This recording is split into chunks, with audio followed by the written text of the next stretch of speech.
The $6 Million Man captivated millions with the story of Steve Austin, the bionic man with superhuman strength. But behind the on-screen glory lay tragedies no one could have imagined. In this video, we'll uncover the real names of the cast and the shocking secrets they kept hidden. Unexpected deaths due to illness, lives shattered by unforeseeable circumstances, and deeply buried stories they never wanted the world to know. Don't forget to like and subscribe to discover jaw-dropping truths that cut to the core. Let's go. Lindsay Wagner as Jaime Summers. Lindsay Wagner, born on June 22, 1949, made television history when she portrayed Jaime Summers, the fiancée of Steve Austin and the Bionic Woman in The $6 Million Man, and later the lead in The Bionic Woman, 1976 to 1978. She took on the role at just 24 years old and became a global symbol of female empowerment, earning the first-ever Emmy Award for a lead role in a science fiction series. But behind that spotlight was a life filled with pain. Lindsay's childhood was torn apart by her parents' divorce. She struggled with dyslexia, faced difficulties in school, and eventually dropped out of college. Modeling and television became her escape. But a terrifying car accident in 1976, while driving with her boyfriend, actor Michael Brandon, left her with a severe facial injury and a permanent scar. Brandon nearly lost an eye, and the Bionic Woman production had to pause for weeks.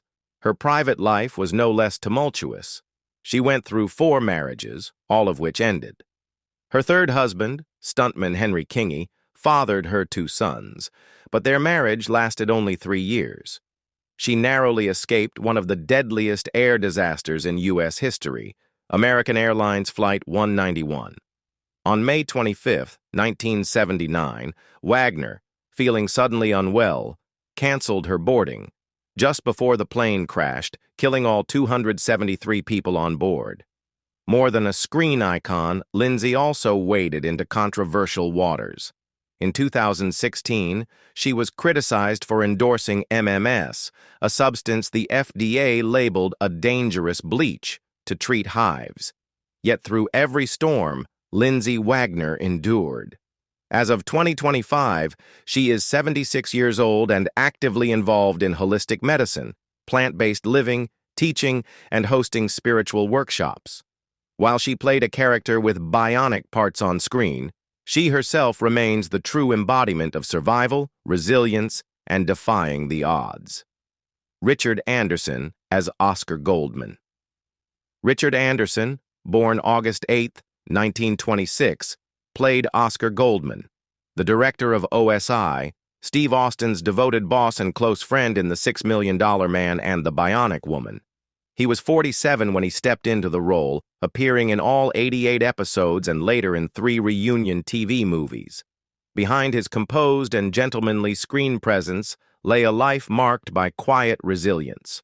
Anderson came of age during wartime, serving in the U.S. military during World War II before pursuing a career in the arts in Los Angeles. He began acting under contract with MGM and later Fox, leaving his mark in classics like Forbidden Planet and Paths of Glory. Though he had classic good looks, a rich voice, and gentlemanly charm, his personal life wasn't picture perfect. He went through 2 divorces, one with Catherine Thalberg, daughter of Hollywood royalty, Irving Thalberg, and had 3 daughters, but lasting happiness eluded him. He never remarried. Behind a steady career was a solitary man, passionate about collecting vintage cars and quietly involved in charity work. In his later years, he withdrew to Beverly Hills, avoiding public life, making rare appearances at fan conventions. On August 31, 2017, Richard Anderson passed away peacefully at the age of 91 from natural causes. He left behind an immortal image in the hearts of viewers, the man behind the $6 Million Machine, without superpowers, but full of humanity. Lee Majors as Colonel Steve Austin. Lee Majors, born Harvey Lee Yeary on April 23, 1939, played Colonel Steve Austin, the former astronaut rebuilt with bionic technology after a near-fatal crash in The $6 Million Man from 1973 to 1978. He was just 34 when he took on the role, bringing the unforgettable character to life. But behind the superhuman image was a life steeped in tragedy. His father died in a work accident before Lee was born. 17 months later, his mother died in a car crash. Orphaned at age 2, Lee was raised by his aunt and uncle in Kentucky. A promising future in sports seemed within reach, but a devastating spinal injury left him temporarily paralyzed and ended his football dreams. Shifting to acting, Lee was once dubbed the blonde Elvis Presley for his looks. He rose to fame with The Big Valley and later became a global phenomenon with The $6 Million Man.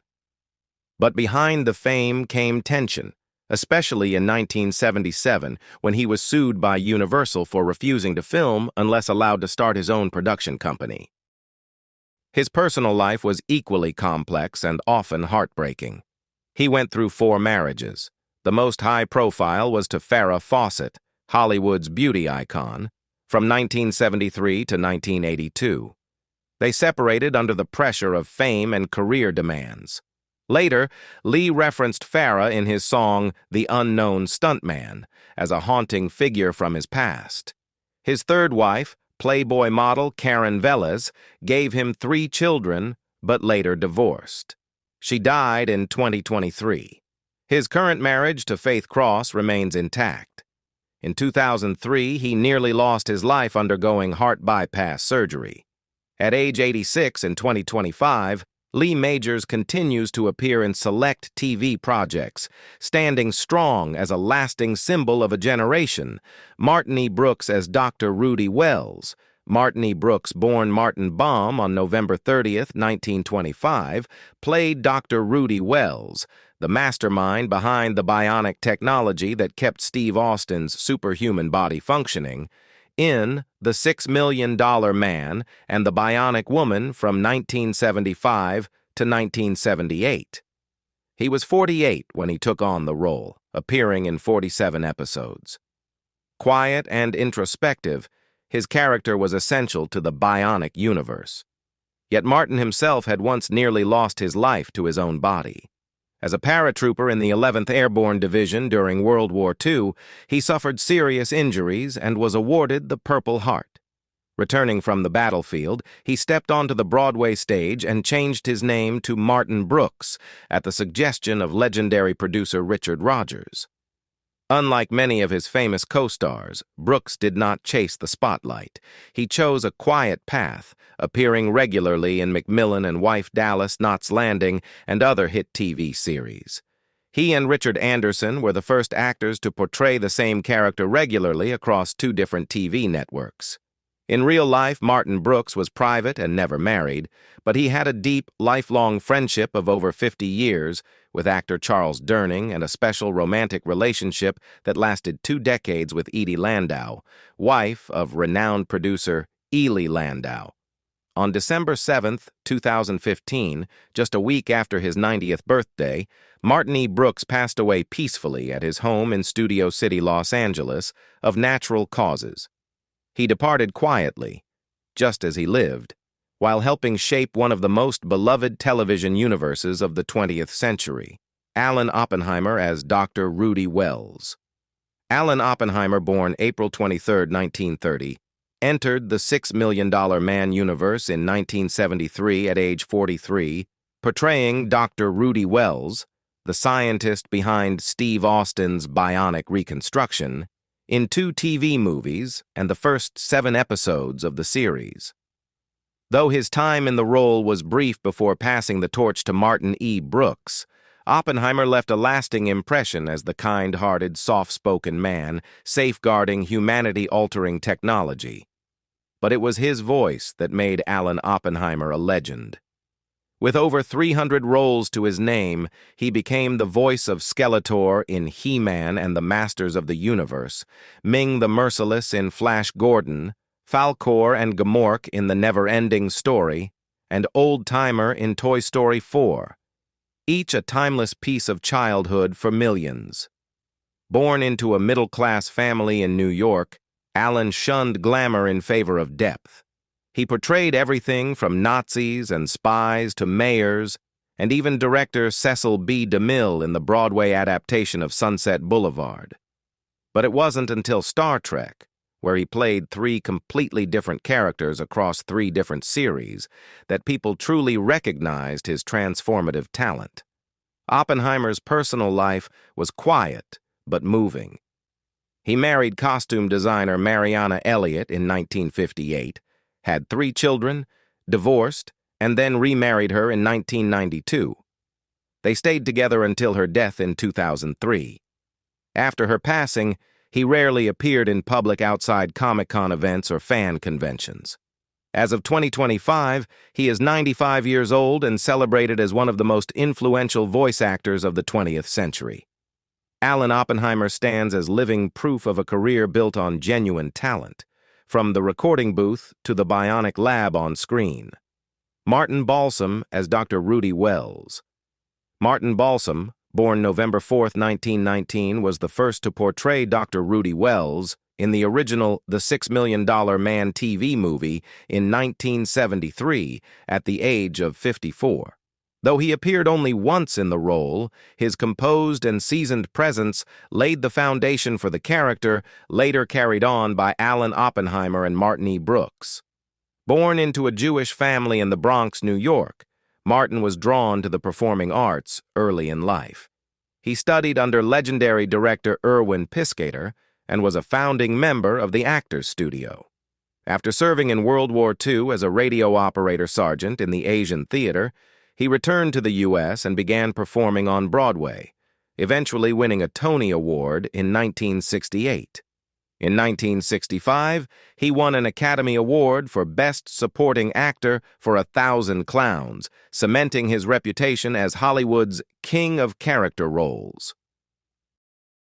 Yet his personal life was less charmed. Balsam went through 3 marriages, including one with actress Joyce Van Patten, all of which ended in divorce. He had 3 children, including actress Talia Balsam, who was once married to George Clooney. Despite his film industry stature, Martin lived a modest and discreet life, nurturing a deep affection for Italy. He not only acted in numerous poliziotesco, Italian crime films, but often returned to the country to relax. On February 13, 1996, Martin Balsam died suddenly of a stroke in a hotel in Rome.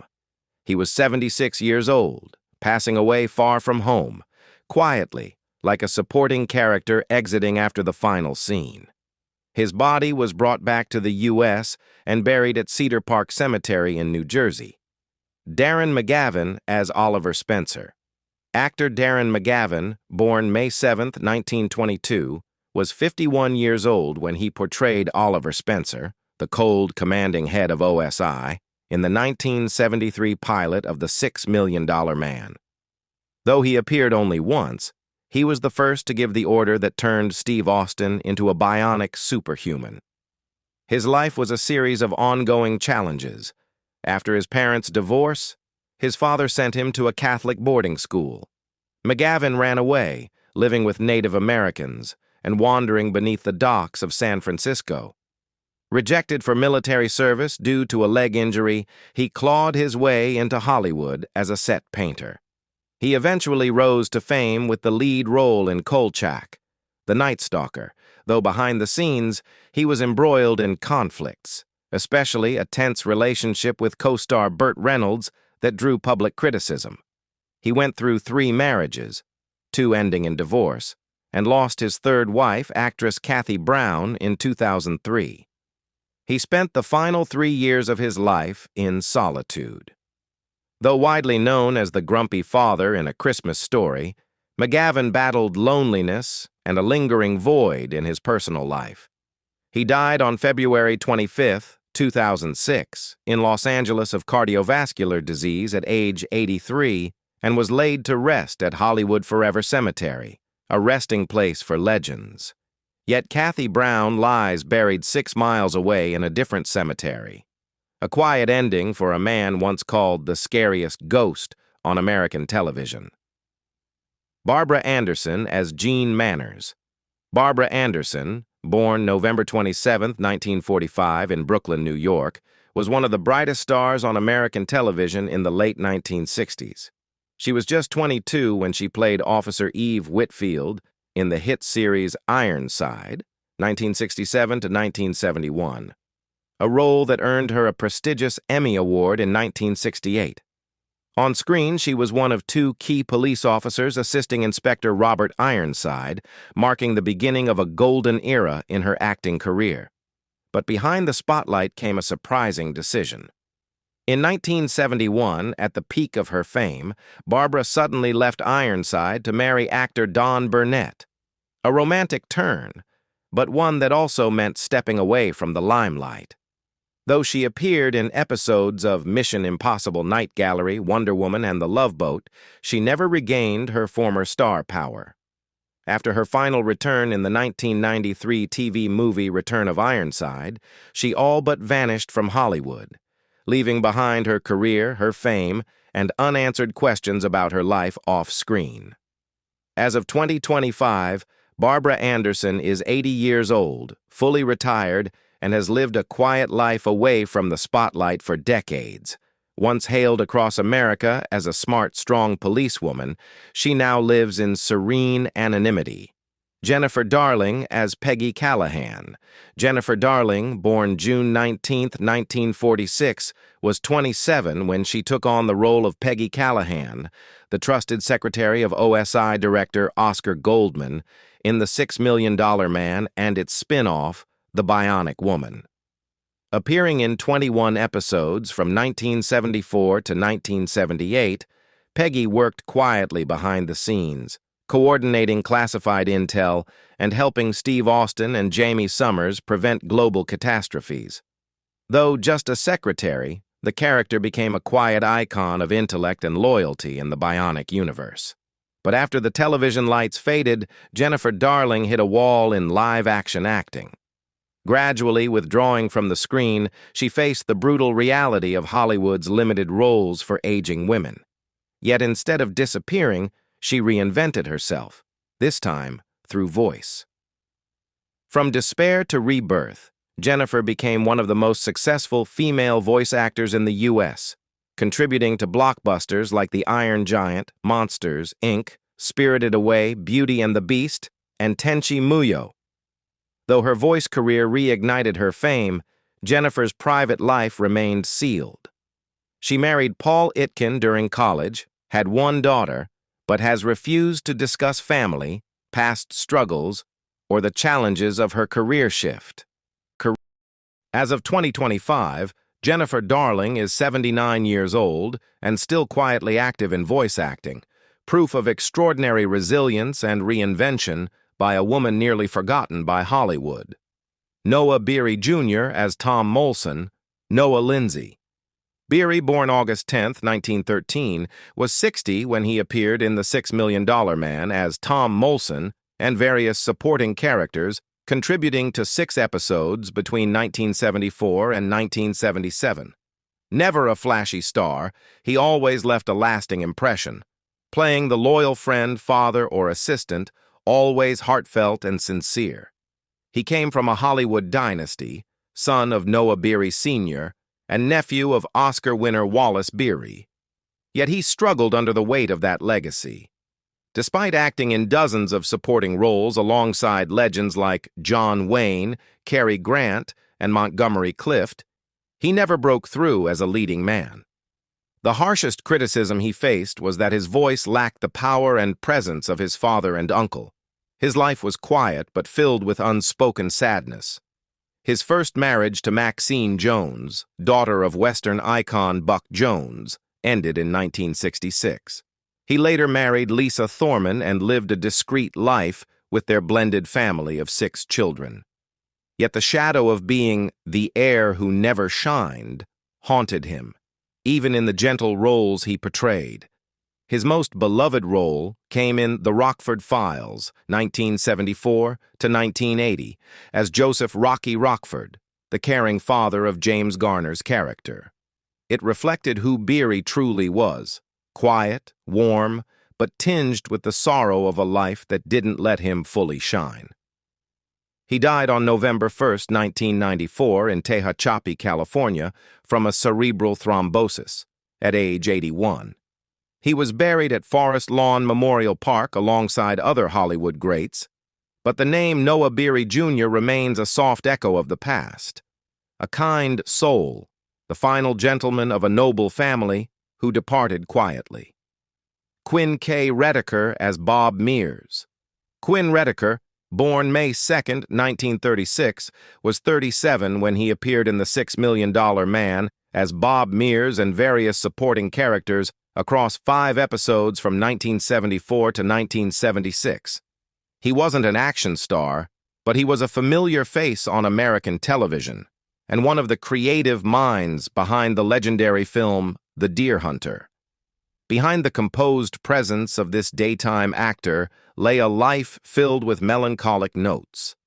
Retiker went through 2 failed marriages and in his later years faced financial strain and declining health, consequences of a career that briefly soared before slipping into obscurity. He was nominated for an Oscar for Best Original Screenplay for The Deer Hunter, yet never managed to turn that opportunity into lasting success in screenwriting. Audiences most remember him as Rex Sterling on The Young and the Restless, where he shone for 17 years. But after 2004, he all but vanished from television, retreating into solitude and focusing on screenwriting, a quiet endeavor that few noticed anymore. He passed away on December 20, 2022, at the age of 86, closing the chapter on an artistic life with an incomplete glow. Though he once touched Oscar gold and delivered compelling performances, Quinn Retiker departed as he lived, quietly, alone, and largely unnoticed. John Saxon as Major Frederick Sloan. John Saxon, born Carmine Orico on August 5, 1936 in Brooklyn, was 38 when he joined The $6 Million Man, 1974 to 1976, as Major Frederick Sloan, a military officer aiding Steve Austin in classified missions. He appeared in 5 episodes, but his career spanned over 200 films and TV shows, evolving from teen heartthrob to horror legend. His breakthrough came when he starred alongside Bruce Lee in Enter the Dragon, a role that etched him permanently into pop culture. He also became a staple in horror franchises like A Nightmare on Elm Street. Yet off-screen, John Saxon was a man with an Italian face constantly battling typecasting as a villain. Despite winning a Golden Globe and appearing in The Electric Horseman with Robert Redford, he was never fully embraced by Hollywood as an A-list leading man. 3 marriages, appearances in independent films, a transition into directing horror, and frequent fan convention appearances kept him close to the spotlight, even as his name faded with time. In his later years, he lived a quiet life in Murfreesboro, Tennessee, focused on family and local community work. John Saxon passed away on July 25, 2020, at age 83 due to complications from pneumonia, just 10 days shy of his 84th birthday. He was laid to rest at Lakeview Cemetery in Seattle, not far from the grave of his legendary co-star Bruce Lee. A poignant and poetic end to a life lived both in shadows and in brilliance. Robert Walker Jr. as Dr. Martin Davis. Dr. Robert Hudson Walker Jr., born April 15, 1940, was the son of Hollywood legends Robert Walker and Jennifer Jones. When he played Dr. Martin Davis, a scientist in The $6 Million Man between 1975 and 1977, he was 33 years old, bringing a dreamy, haunted expression to the role that mirrored his own life. Living in the immense shadow of his parents, Walker Jr. was once hailed as the next generation of Hollywood talent. But his career was marked by ups and downs, unfulfilled promise, and personal turmoil. From standout roles in Easy Rider, Star Trek, and Columbo, to scattered, forgettable appearances later on. In the 1970s, he fell into alcoholism, lost direction, and became entangled with Scientology, alienating many in the industry. Despite formal training at the Actors Studio, he never shed the label of son of. His personal life was no less turbulent. 3 marriages, 7 children, and years of silence away from fame followed. In his final years, he lived quietly in Malibu, California, making rare public appearances. His last film, Beyond the Darkness, 2018, closed a career that spanned over 5 decades. Robert Walker Jr. died on December 5, 2019, at the age of 79 of natural causes. With no spotlight, no fanfare, just a name that once shimmered then faded in the vast sky of Hollywood. A life like his final role, mysterious, sorrowful, and never fully understood. Monty Markham as Barney Hiller. Monty Markham, born June 21, 1935 in Florida, was once the original top choice for the role of Steve Austin in The $6 Million Man. But fate chose another. When the show aired in 1973, Markham was 38 and portrayed Barney Hiller, the $7 Million Man, a race car driver turned bionic superhuman by OSI, following Steve Austin. In 4 gripping episodes, he played both ally and formidable rival to Steve. Losing the lead role was a major blow. It shook Markham's confidence and left a scar on his self-worth, a backstage betrayal that nearly shattered a dream he'd almost held in his hands. But rather than collapse, he quietly reinvented himself from scratch. He rebuilt his career through diverse roles, from Broadway stages to TV hits like Dallas and Baywatch, and most notably through documentary filmmaking. In 1992, he founded Perpetual Motion Films with his wife Claire and son Jason, an understated but pivotal move. Together, they produced hundreds of documentary hours, filming from the icy Arctic to the depths of the Yangtze River, aboard U.S. aircraft carriers and inside Russian nuclear submarines. Monty became the first Westerner to film at China's Three Gorges Dam, and the first American to document Typhoon-class submarines at secret Russian bases above the Arctic Circle. As of 2025, Monty Markham is 90 years old and still active in acting and documentary production. His story is proof that even when Hollywood turns its back, some flames never go out. Hank Brandt as Ivan Beaky. Hank Brandt, born Henry William Harr, Jr. on June 4, 1934, in East Orange, New Jersey, stepped into the world of film and television with a cool intensity and a gaze that radiated quiet power. When he joined the popular series The $6 Million Man from 1974 to 1977 as Ivan Beaky, he was already 39, bringing layers of danger and tension to a character immersed in international conspiracies and covert intelligence operations. It was in roles like these, small but impactful, that Brandt instilled a subtle sense of unease in audiences, as if he always knew more than he let on. Throughout his career, he became a familiar face across numerous hit television shows, including Mission Impossible, Columbo, Dynasty, Dallas, and even The Golden Girls. Yet despite his prolific body of work, he never rose to the status of a leading star, a fact that critics say cast a quiet shadow over his career. He was always remembered but never fully honored. His marriage to Dixie Dixon lasted from 1965 to 1971, ending not long after his career began gaining modest traction. It was a quiet divorce, but one that perhaps reflected the private tensions he faced, torn between personal life and the ever-demanding pull of the spotlight. Brandt lived a reclusive life, largely removed from the public eye. On December 4, 2004, he passed away in North Hills, California, at the age of 70. The cause of death was never publicly disclosed, further thickening the veil of mystery that seemed to surround this man. Hank Brandt left this world quietly, just as he had once left his quiet, chilling mark on every small role he played. Which actor left the biggest impression on you? Share your thoughts in the comments below, and don't forget to like and subscribe for more exciting updates. Thank you for watching, and we'll see you next time. Goodbye.